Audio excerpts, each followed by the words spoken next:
Galak ka, Birheng mahal, ikaw ang inang nagsilang sa araw ng katarungan.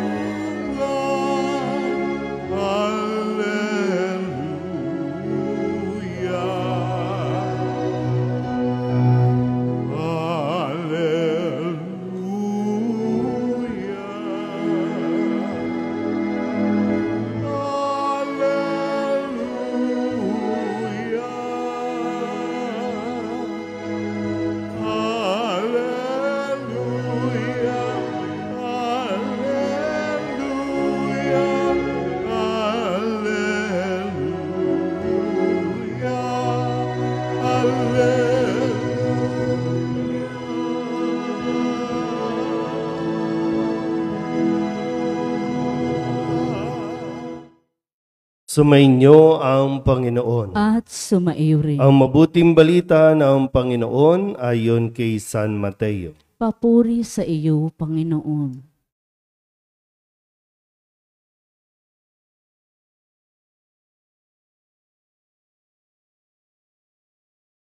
Ito ang lahi ni Hesukristo na mula sa angkan ni David, na mula naman sa lahi ni Abraham. Si Abraham ang ama ni Isaac, si Isaac ang ama ni Jacob, na ama ni Juda at ng kanyang mga kapatid. Naging anak naman ni Juda kay Tamar, sina Fares at Zara. Si Fares ang ama ni Esrom at si Esrom ang ama ni Aram. Si Aram ang ama ni Aminadab. Si Aminadab ang ama ni Naason, na ama naman ni Salmon. Naging anak ni Salmon kay Rahab si Bus. At naging anak naman ni Bus kay Ruth si Obed. Si Obed ang ama ni Hese, na ama ni Haring David. Naging anak ni David si Solomon sa dating asawa ni Urias. Si Solomon naman ang ama ni Roboam. Si Roboam ang ama ni Abias, at si Abias ang ama ni Asa. Si Asa ang ama ni Josaphat, at si Josaphat ang ama ni Horam, na siya namang ama ni Uzias. Itong si Uzias ay ama ni Hotam, na ama ni Akas. At si Akas ang ama ni Ezekias. Si Ezekias ang ama ni Manases, at si Manases ang ama ni Amos, na ama naman ni Hosias. Si Hosias ang ama ni Jeconias at ng kanyang mga kapatid. Panahon noon ng pagkakatapon ng mga Israelita sa Babylonia. Matapos ang pagkakatapon sa Babylonia, naging anak ni Jeconias si Salatiel na ama ni Zorobabel. Si Zorobabel ang ama ni Abiud na ama ni Eliakim, at si Eliakim ang ama ni Azor. Si Azor ang ama ni Zadok na ama ni Akim.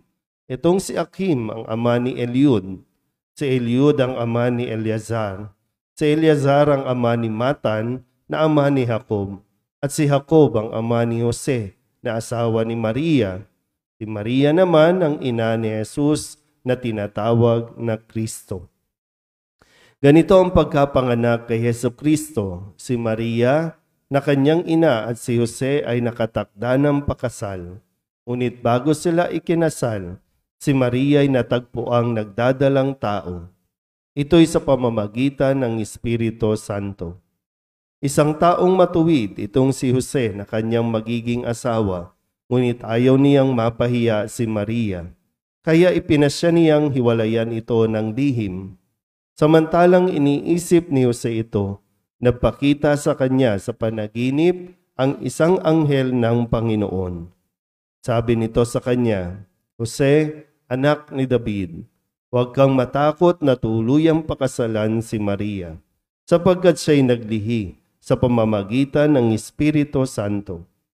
Manganganak siya ng isang lalaki at ito'y pangangalanlan mong Jesus, sapagkat siya ang magliligtas sa kanyang bayan sa kanilang mga kasalanan.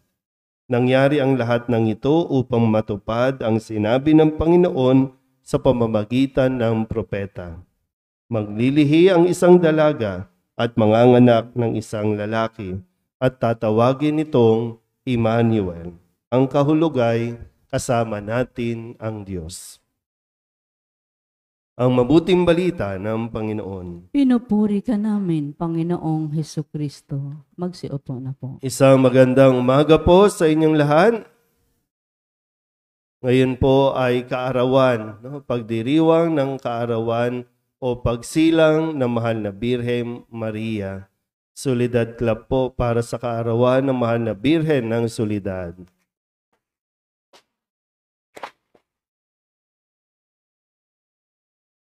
Batiin nyo nga po yung katabi ninyo. Happy birthday sa ating mahal na ina.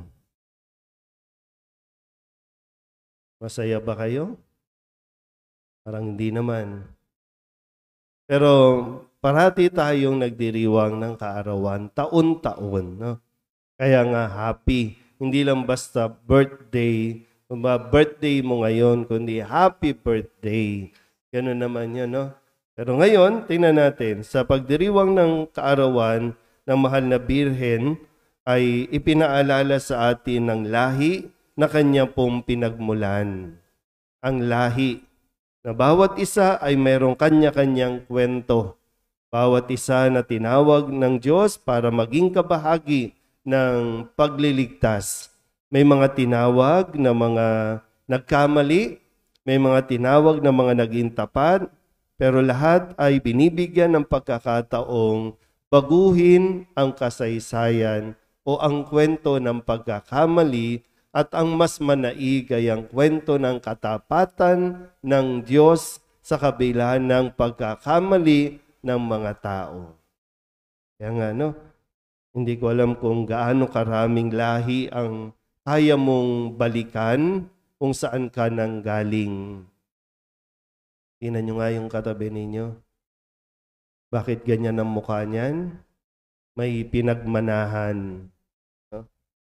Hindi mo lang alam, pero minsan kasi nagtataka ka, no? Masayahin ka naman, pero bakit yung anak mo bugnutin?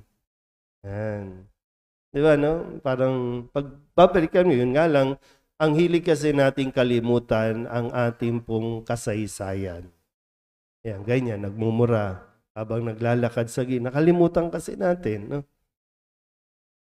Pero ito yung kagandahan po no, ng pagbabalik tanaw. Kasi dahil sa bawat isa naman po, ipinanganak sa mundong ito. Tandaan niyo po ha, ipinanganak sa mundong ito dahil mayroong kang bahagi na gagampanan. O kaya naman ipinanganak ka sa mundong ito dahil may magandang plano ang Diyos na sa tulong mo, matupad nawa ang planong ito. Balikan natin yung Ebanghelyo. Lahat sila naging bahagi, no? Kumbaga hiningan na maging kabahagi ng paghahanda. Bahagi lang sila ng paghahanda para sa pagsilang no, ng katuparan ng pangako ng Diyos na ang anak, bugtong na anak ng Diyos ay ipanganak. Napakahabang paghahanda. Para sa tao, matagal na panahon, pero syempre, iba ang oras ng Diyos. Saglit lang yan. Pero dami nating narinig na pangalan. Hanggang sa kahuli-hulihan, narinig natin ang pangalang Maria. Ipinanganak si Maria na magiging asawa ni Jose, na magiging magulang ni Jesus. At dito po rin nagkaroon ng isang pagbabago sa kwento dahil ipinanganak na si Maria. At yung paghihintay na sa tamang pag-iisip, tatanungin si Maria, handa ka ba maging kabahagi ng plano ng Diyos? At nang mapag-isipan niya at sabihin niyang, yes, ako'y alipin ng Panginoon, mangyari sa akin ng ayon sa iyong wika. May plano na si Maria na magpapakasal na, pero ito yung mas magandang plano ng Diyos. Hindi lang para sa kanya, kundi para sa buong mundo, para sa buong sanlibutan. Hindi lang, no? Kasi kadalasan, ang plano natin para sa sarili natin. Pero ang plano ng Diyos, hindi lang para sa iyo, kundi para sa buong sanlibutan. O kung hindi man sanlibutan, para sa bayan mo, para sa komunidad.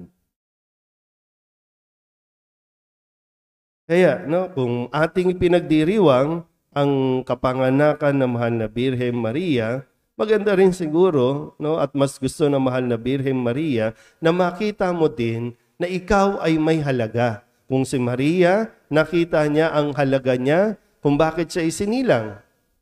Hindi isinilang na isang prinsesa, hindi isinilang na isang mayaman, kundi isang simpleng babae, isang simpleng bata, pero nakita niya yung kanyang halaga dahil sa plano ng Diyos sa kanya.